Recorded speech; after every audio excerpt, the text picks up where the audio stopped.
One cold winter night, I found myself home alone with my 4-year-old sister.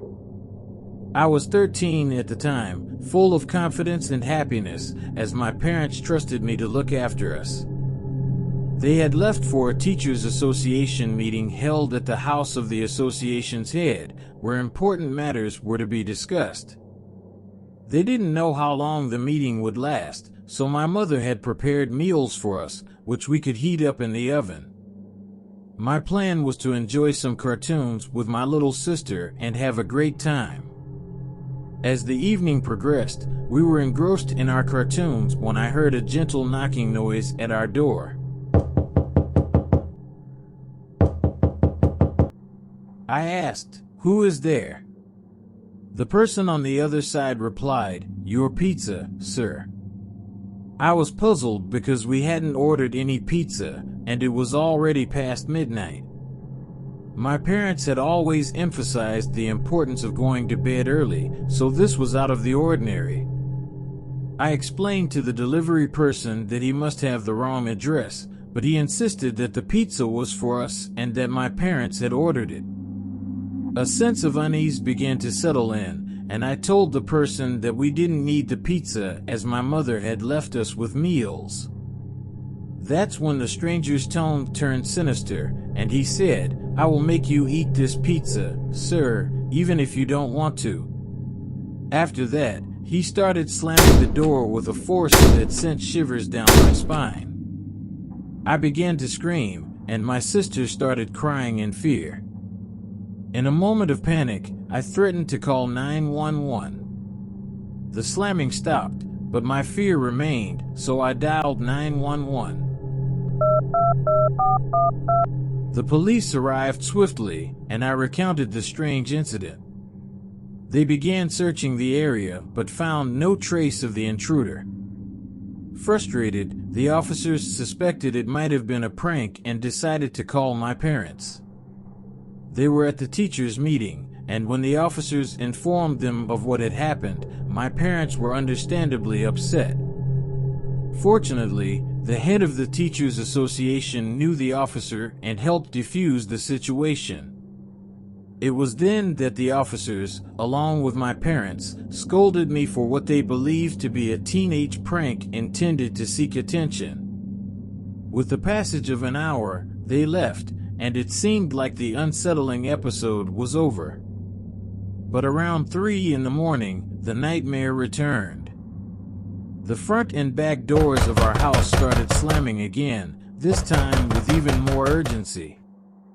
The intruders were trying desperately to get inside, uttering vile threats against me and my sister if we didn't let them in. Just when things felt most dire, the sound of a police siren pierced the night. The slamming ceased, and the intruders fled. My parents had returned and, upon seeing 2 disheveled individuals attempting to break in, they promptly called 911.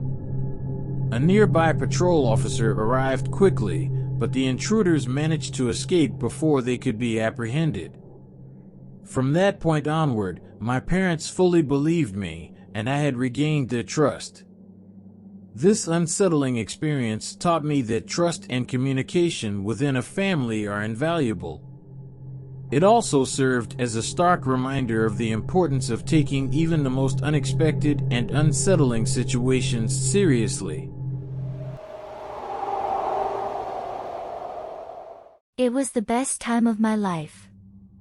I had finally bridged the gap with my parents that had lingered since my teenage years.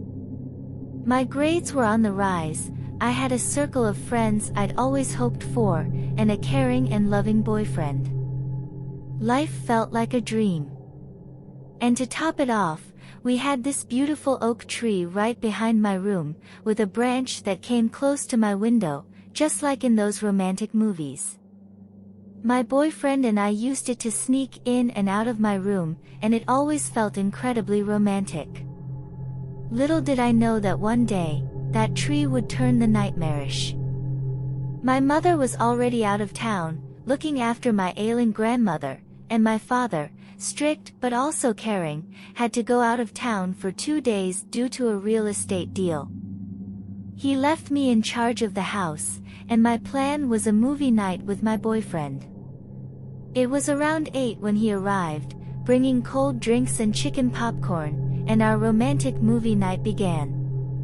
By 10, we were engrossed in the movies, kissing and cuddling. We lived in a quiet neighborhood, and people here usually went to bed early.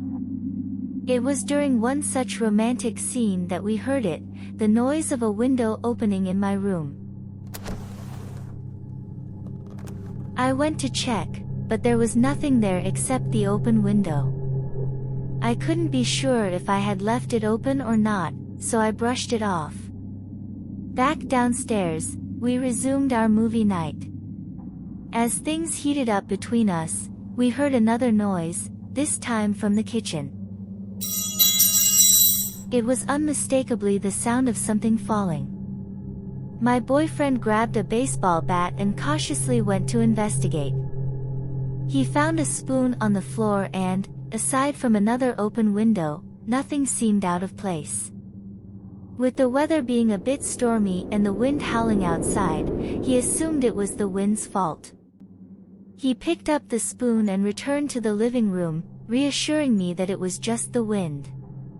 But then it happened again. A noise, this time louder and clearer than before, reached our ears. It was the sound of someone running.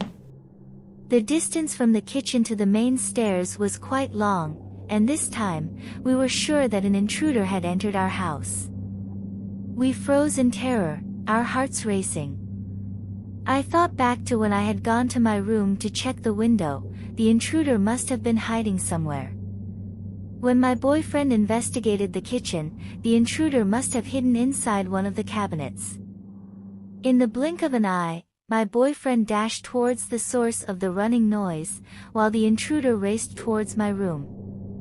My boyfriend was hot on the intruder's heels when he tried to catch them, but in a desperate move, the intruder jumped out of the window and disappeared into the darkness behind the house.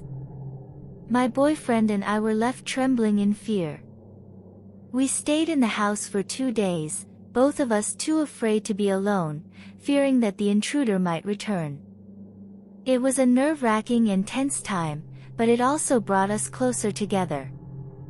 We found solace in each other's presence and couldn't help but laugh at the absurdity of it all, even though the memories still sent shivers down our spines. We chose not to tell anyone, especially not my father. We were afraid he would be furious, and it was a closely guarded secret between us that strengthened our bond. Looking back, we can't help but shudder when we think about what might have happened that night.